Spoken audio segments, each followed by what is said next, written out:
Shortly before 12:30 p.m. on April 22, 1975, Captain Norman Bush, a correctional officer supervisor at the Joliet Correctional Center, stopped inmate Earl Good as he was coming out of the dining room.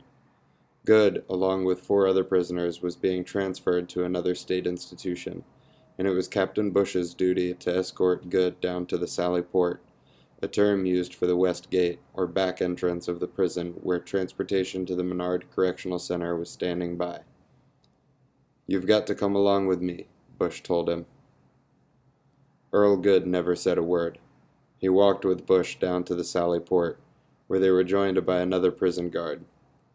Then Good simply announced, "I'm not going," and he turned around and walked back to the West Cell House, one of 2 main cell blocks.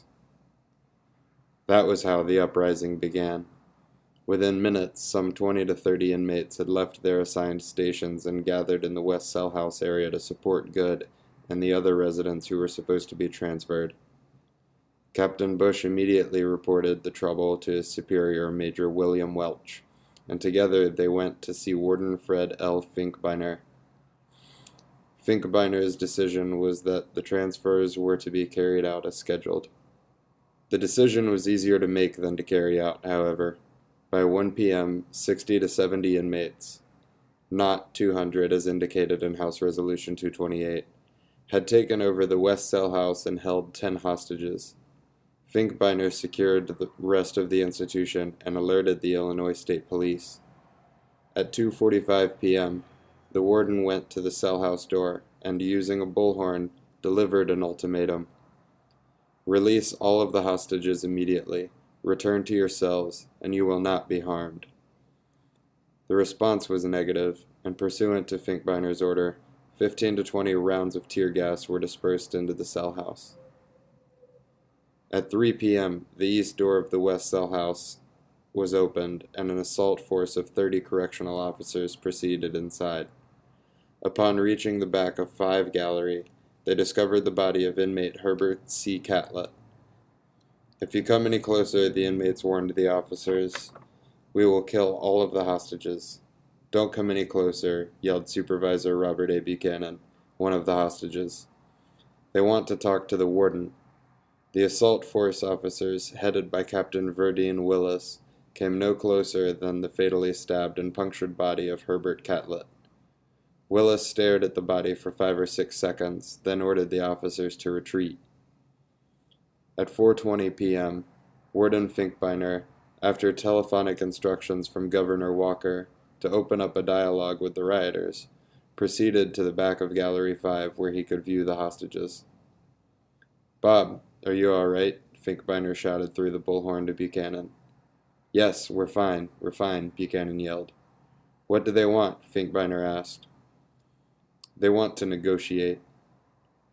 "Tell them we will negotiate only if they let the hostages go," Finkbeiner said.